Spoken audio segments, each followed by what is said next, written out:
A Turquia de hoje é uma fascinante mistura de grandes e agitadas cidades e áreas agrícolas férteis e ricas, onde as uvas crescem sob o céu azul.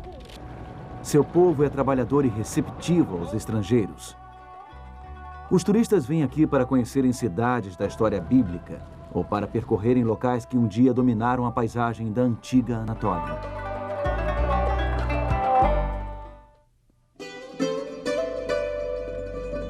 O apóstolo João passou seus últimos anos em uma ilha rochosa, não muito longe das margens ocidentais da Turquia.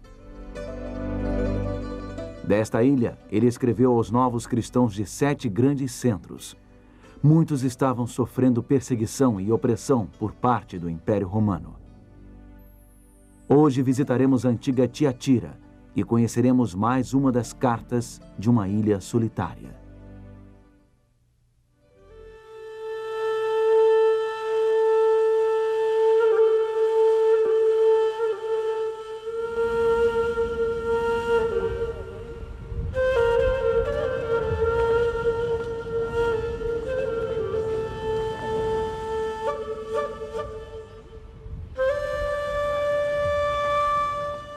Istambul é uma cidade impressionante.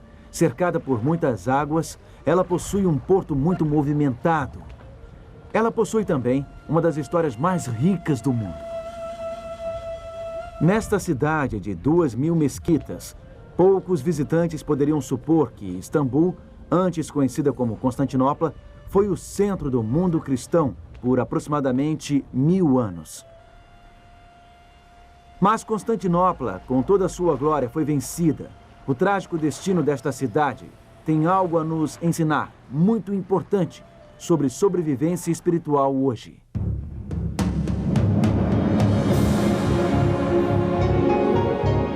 Ele permaneceu através dos tempos. O livro de Deus, a Bíblia. Indispensável em nosso mundo complexo. Está escrito, transmitindo esperança ao redor do mundo. Apresentado por Mark Finley. Hoje, quando é hora de partir? Temos seguido uma antiga carta ao longo da costa oeste da Turquia, em busca de seus 7 locais de destino. Ela foi enviada pelo grande médico Jesus Cristo, através do apóstolo João, a 7 diferentes igrejas. 7 igrejas em várias etapas de saúde espiritual. Hoje, iremos até Tiatira, uma das igrejas para onde esta carta foi dirigida.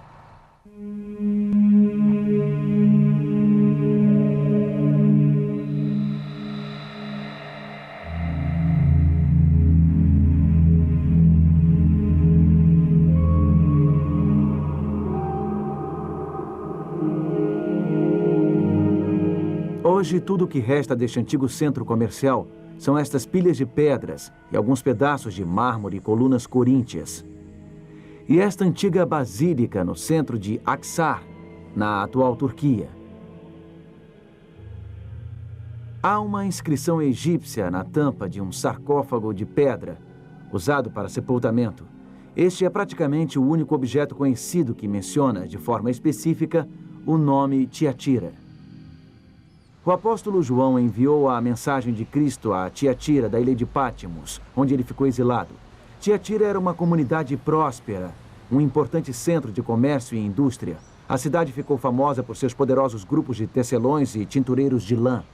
A primeira convertida de Paulo em Filipos foi uma mulher de Tiatira, uma comerciante de tecidos púrpuros chamada Lídia. É assim que a mensagem a Tiatira começa, registrada em Apocalipse, capítulo 2, e versículo 19. Conheço as tuas obras, o teu amor, a tua fé, o teu serviço, a tua perseverança e as tuas últimas obras, mais numerosas do que as primeiras. Primeiro, há um comentário encorajador. Cristo valoriza o amor e a fé desses crentes. A carta começa com encorajamento, porque o grande médico tem uma notícia difícil a dar. Os crentes em Tiatira terão de enfrentar algumas duras escolhas. As guildas ou sindicatos pagãos estavam pressionando os cristãos a aderirem às suas práticas. A princípio, Cristo elogia esses cristãos. Ele diz o seguinte: vocês têm crescido, isto é bom, mas para continuar crescendo, Ele acrescenta, vocês terão de aceitar alguns duros fatos. Terão de lutar pela verdade. A comunidade de fé em Tiatira, em algum momento, parou de crescer e desapareceu. Por quê? Vamos observar o diagnóstico dado em Apocalipse, capítulo 2, continuando com o versículo 20. Tenho, porém, contra ti o tolerares que essa mulher, Jezabel, que a si mesma se declara profetiza, não somente ensine, mas ainda seduz os meus servos a praticarem a prostituição e a comerem coisas sacrificadas aos ídolos. Dei-lhe tempo para que se arrependesse. Ela, todavia, não quer se arrepender da sua prostituição. Jesus, através de João, está usando uma linguagem simbólica aqui. Ele está falando sobre uma ameaça em especial, uma doença em especial que estes crentes enfrentavam. E ele usa a imagem de Jezabel. Jezabel foi uma rainha má nos tempos do Velho Testamento que levou o povo de Israel à idolatria. Ela os afastou da devoção ao Deus do céu. Ela os levou a práticas sexuais imorais que faziam parte de vários cultos de fertilidade pagãos. Então a mensagem aqui é a seguinte: algo está acontecendo em seu grupo, em sua igreja, em sua própria congregação, que está afastando as pessoas da verdade, afastando-as da retidão, afastando-as da adoração genuína, da devoção saudável. Bom, toda comunidade de fé tem seus problemas, é claro. Nenhuma igreja é perfeita. Mas o problema em Tiatira foi o seguinte: ela se recusou a seguir os ensinamentos de Deus, ela se recusou a se arrepender. Foi-lhe dado tempo, mas ela continuou agindo de forma imoral. Este foi o problema que o grande médico revelou. Líderes equivocados foram confrontados. Houve uma firme intervenção. A verdade foi apresentada. Foi mostrado diversas vezes às pessoas que o que elas estavam fazendo era perigoso, que o que faziam era contrário à fé em Cristo. Mas os problemas continuaram. A imoralidade, o afastamento da palavra de Deus e da verdade continuou. A transgressão religiosa continuou. Esta é a situação que esta carta aborda. O problema de Tiatira é o problema do adultério espiritual. O adultério é a união ilícita com alguém que não é seu verdadeiro cônjuge. O adultério é uma infidelidade. É a quebra de votos sagrados. Esta carta está se referindo a todo um império da história da igreja, o período da Idade Média. A igreja cristã, simbolizada por Tiatira, foi infiel ao seu verdadeiro amor, Jesus Cristo, e infiel à sua palavra. Ela traiu seu voto de lealdade ao seu Senhor. Observe esta perspicaz declaração sobre este período da história. Abre aspas. O cristianismo se tornou uma religião estabelecida no Império Romano e tomou o lugar do paganismo. O cristianismo, como existiu na Idade Média, poderia ser chamado de paganismo batizado. Para ser honesto, a luz ainda brilhava em meio às trevas. Ao longo da Idade Média, Deus teve um povo fiel à sua palavra e à sua verdade. Foram leais a Jesus à luz da vida. Mas como ser assim em tempos de conformismo? É uma questão de sobrevivência espiritual. Como sobreviver quando o mundo ao seu redor torna-se acomodado e espiritualmente prejudicial? Como sobreviver quando a sua comunidade de fé, a sua igreja, torna-se espiritualmente doente? Talvez seja um grupo que tenha lhe apoiado no passado. Talvez você tenha encontrado a Cristo ali. Talvez seja uma igreja que você preze, você a conhece desde criança. Você deseja tanto que ela melhore, mas ela só fica cada vez mais doente espiritualmente. O que você pode fazer? Para entender o que o grande médico está querendo dizer nesta carta, precisamos ir a outro lugar na Turquia, porque a crise enfrentada por Tiatira foi uma crise enfrentada por outra cidade, em uma escala bem maior, uma cidade que sofreu a colisão de impérios. Para entender o que aconteceu com Tiatira, precisamos ir a um lugar um dia conhecido como Constantinopla. Em 324 d.C., o imperador cristão Constantino decidiu que este lugar tornar-se-ia a capital oriental do Império Romano. Nos anos que se seguiram, Constantinopla recebeu uma magnífica catedral, um palácio real e um hipódromo. Quando os ostrogodos tomaram Roma, Constantinopla permaneceu como a principal guardiã da civilização cristã, a capital do novo Império Bizantino. Mas desde o começo, isso criou uma desagradável mistura de crença pagã e ritual cristão. O imperador era um político muito hábil em tornar o cristianismo aprazível às massas. Esta coluna milenar sustentou no passado uma estátua do imperador Constantino no topo. A estátua tinha sobre a cabeça o símbolo do sol e segurava na mão um globo que, segundo afirmavam, continha um fragmento da cruz de Cristo. O imperador também era retratado como o deus pagão Apolo, símbolos cristãos e pagãos juntos.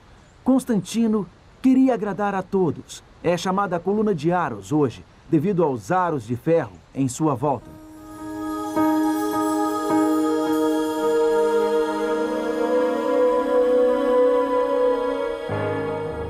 Este edifício no centro de Istambul é um monumento ao passado milenar. Recentemente tem sido usado como mesquita e podemos ver os minaretes característicos nos 4 cantos. Mas um dia, esta foi a catedral mais imponente de toda a cristandade, a Santa Sofia, a Igreja da Santa Sabedoria. Vamos olhar por dentro.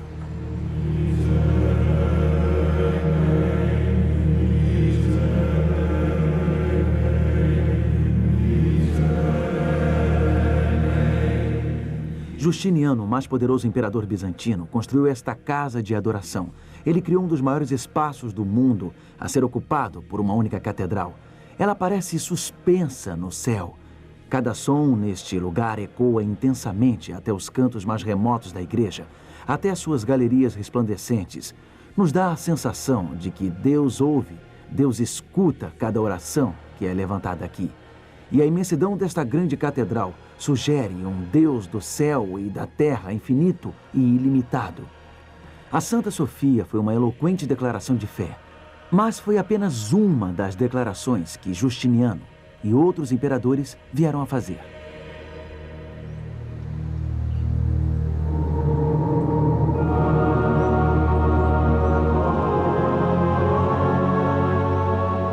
Esta é a fachada do Palácio Tekfur, a residência imperial durante os últimos séculos bizantinos. Ele era repleto de prata e ouro, cetim e seda. Ele era repleto, segundo um visitante surpreso afirmou, do que há de mais primoroso em toda a terra. Constantinopla, afinal, tornou-se a capital de um vasto império que se estendia por todo o mundo mediterrâneo. Ia até a Espanha e o Egito. E os imperadores precisavam viver com um certo estilo, precisavam criar cada vez mais monumentos imponentes. Como outro visitante exclamou, que lindas obras em bronze e mármore encontramos aqui.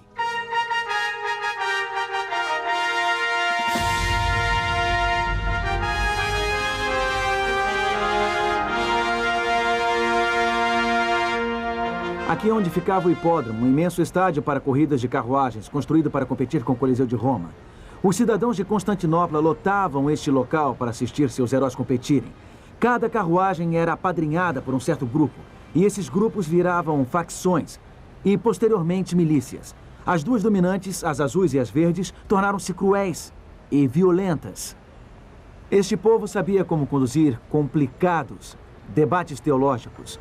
Vários importantes concílios da igreja realizaram-se em Constantinopla. Eles discutiram sobre a natureza da Trindade e o status de Cristo aqui. Um clérigo visitante escreveu o seguinte: se você perguntar o preço de um pão, receberá a seguinte resposta: o pai é superior e o filho inferior. Se você perguntar, meu banho está pronto? A atendente responderá que o filho nasceu de um milagre. Os habitantes daqui entendiam muito de teologia mística. Eles eram capazes de repetir seus credos facilmente, mas no momento seguinte podiam gritar "Mate-os!" aos seus rivais aqui no hipódromo. Algumas das edificações mais refinadas de Constantinopla foram queimadas e destruídas durante os motins em função dos altos impostos de Justiniano. Ele precisava de cada vez mais dinheiro para construir seus monumentos. Os azuis e os verdes levaram sua indignação às ruas. Eles destruíram até mesmo a igreja, que mais tarde foi reconstruída, como a Santa Sofia. Justiniano, no entanto, conseguiu trazer a facção azul de volta para o seu lado. Após isso, ele mandou matar 30.000 pessoas da facção dos verdes, bem aqui, neste hipódromo. Durante muito tempo, esta cidade ancorou uma combinação de teologia intelectualizada e violência exagerada. A doutrina sofisticada e a crueldade assustadora tornaram-se estranhas aliadas. Elas se uniram aqui, em Constantinopla. Uma outra coisa estava acontecendo aqui que afetaria tremendamente esta capital bizantina. Esta cidade no Estreito de Bósforo, situada entre a Europa e a Ásia. Os turcos otomanos tornaram-se uma força dominante. Eles estavam criando seu próprio império. E este Império Otomano começou a devorar o Império Bizantino. Os cristãos em Constantinopla estavam bem protegidos contra ataques terrestres e marítimos. Eles sentiam-se muito seguros por trás das fortificações que incluíam uma linha de 3 muralhas maciças. Eles se orgulhavam dos grandes monumentos que haviam construído para Deus em sua grande catedral. Afinal de contas, o altar era uma laje de ouro maciço, crivado de pedras preciosas. Nenhuma despesa foi poupada neste prédio que exigiu 5 anos de impostos do Egito. Constantinopla era uma cidade muito rica, mas sua energia estava acabando. Sua população estava diminuindo. Seu poder estava enfraquecendo. Sua vida espiritual estava secando. Segundo Charles Dill, uma autoridade no estudo do Império Bizantino, Constantinopla era uma cidade de corrupção descarada. Ele escreveu que no início do século VI, absurdos vícios eram praticados à luz do dia. Crianças prostitutas, sacerdotes viciados em jogo, uma população envolvida em espetáculos sangrentos no hipódromo. As pessoas daqui idolatravam seus prédios religiosos, mas havia muito poucos sinais de um reavivamento espiritual. Finalmente, os turcos otomanos sitiaram esta cidade. Eles trouxeram uma bateria de canhões para destruir as muralhas. Trouxeram 12.000 soldados de elite chamados janízaros para transporem as defesas. Em 1453, os turcos tomaram Constantinopla. A cidade foi devastada. Muitos cidadãos foram massacrados. Era o fim do poderoso Império Bizantino. Na verdade, Constantinopla já estava condenada há várias décadas. Os sinais estavam em toda a parte. A decadência interna era clara. Já havia definhado há muito tempo. Esse terrível massacre poderia ter sido evitado. Mas, é claro, era muito difícil abandonar esta estimada cidade. Abandonar o lar. Era difícil abandonar estes belos monumentos. Era difícil abandonar esta magnífica catedral. Até o último momento, muitos habitantes de Constantinopla acreditaram que Deus interviria milagrosamente em favor deles. Afinal, eles não estavam lutando contra os inimigos da fé cristã? Este é o perigo ao qual Jesus se referiu. Nesta mensagem em Apocalipse, esta mensagem aos crentes em Tiatira, ele estava dirigindo-se a crentes sitiados que sentiam-se ameaçados pelo vasto Império Romano. Ele estava dirigindo-se a crentes posicionados nas muralhas com suas armas apontadas para fora. E ele lhes disse: vejam o que está ocorrendo dentro de vocês. É uma doença espiritual e não está melhorando. Vejam em Apocalipse capítulo 2, e versículos 22 e 23. Lembre-se de que Jesus está usando a figura de Jezabel, a rainha corrupta que levou o antigo Israel à idolatria. E é isto que ele diz: eis que a prostro de cama, bem como em grande tribulação, os que com ela adulteram, caso não se arrependam das obras que ela incita. Matarei os seus filhos e todas as igrejas conhecerão que eu sou aquele que sonda mentes e corações. Pode parecer um julgamento cruel, mas lembre-se, Jezabel é uma figura simbólica. O que o grande médico está tentando dizer aqui através do apóstolo João? Ele está tentando tornar o povo de Tiatira ciente de sua doença. O problema não é um simples resfriado. O problema não é uma simples gripe que passará em alguns dias. É um equivalente espiritual a um câncer. É uma decadência espiritual. A imoralidade corria irrestrita nesse grupo.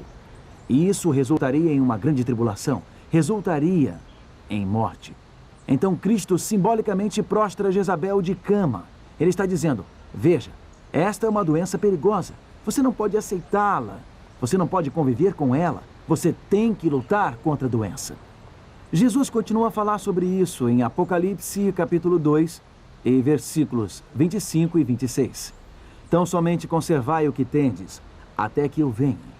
Ao vencedor que guardar até o fim as minhas obras, eu lhe darei autoridade sobre as nações. O desafio é conservar o que você tem, a fé que você tem. O desafio é manter uma fé saudável, que lhe fortaleça, que produza frutos para a causa de Cristo. Como fazer isso em um ambiente doente? Como fazer isso quando o seu lar de fé torna-se um lugar espiritualmente doente?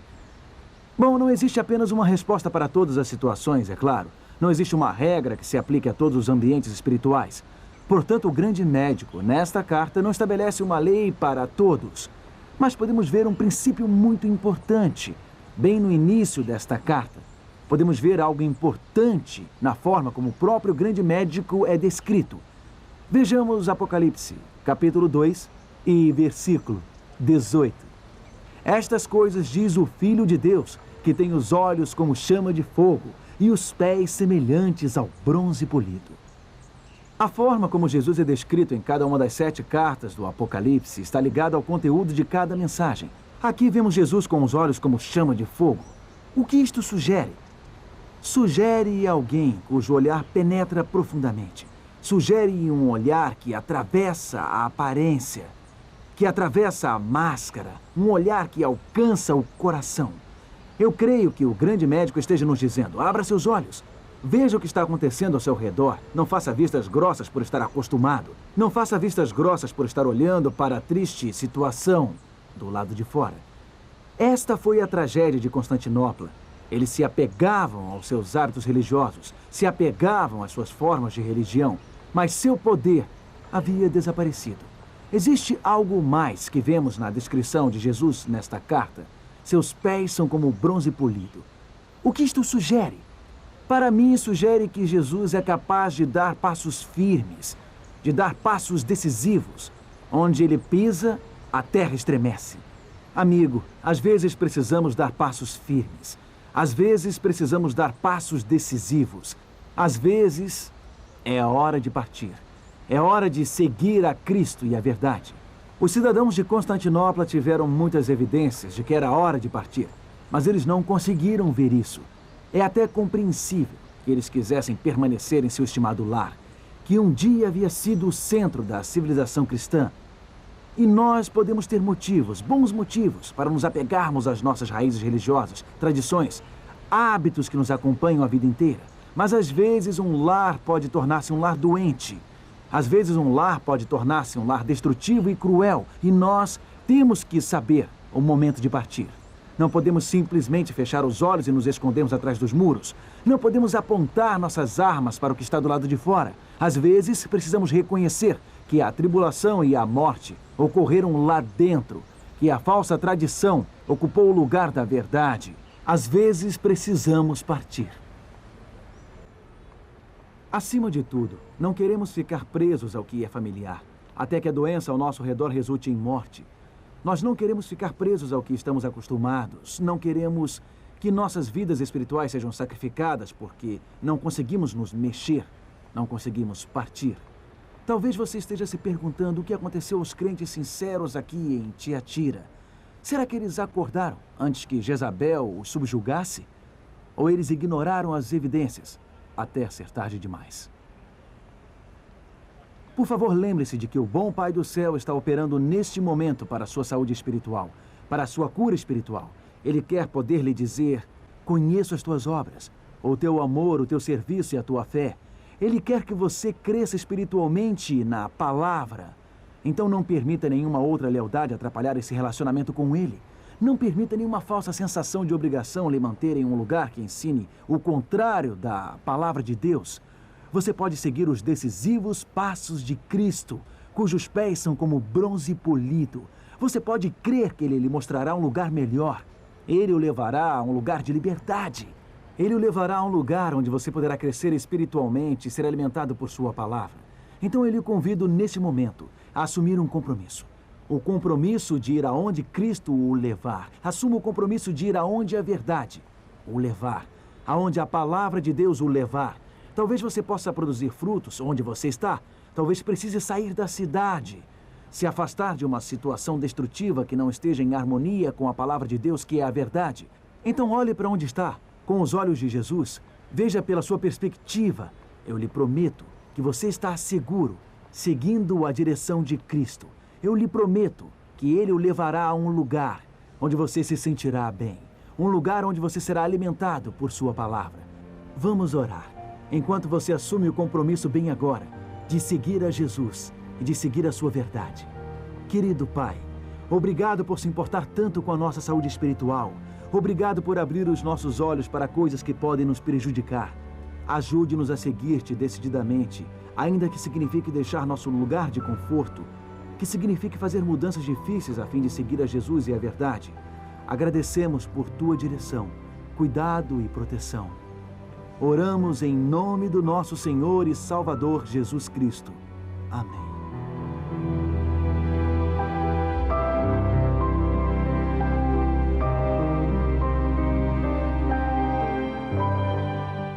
Enquanto você assiste a série Cartas de uma Ilha Solitária, com Mark Finley, eu estou aqui me preparando para voltar a estar com você logo mais, com uma série especial do Está Escrito.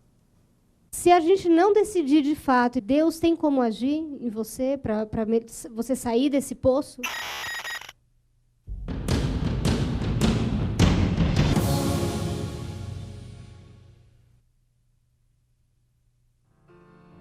O programa Está Escrito oferece a você um curso bíblico inteiramente grátis.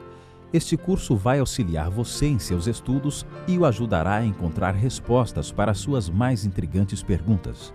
Peça agora mesmo o curso bíblico A Bíblia Ensina. Ligue para 0300 789 1111 ou escreva para Programa Está Escrito, Caixa Postal 1800, CEP 20.970, Rio de Janeiro. Ruínas são tudo o que resta de Tiatira hoje. O conformismo sempre traz morte, mas Jesus traz vida. Obrigado por sua audiência hoje no Está Escrito. Semana que vem viajaremos a Sardes. Em Sardes, houve um período de grande perseguição e acomodação, mas ainda assim, Deus teve crentes fiéis. Semana que vem contaremos esta empolgante história. Até lá e lembre-se, está escrito, nem só de pão viverá o homem, mas de toda a palavra que sai da boca de Deus.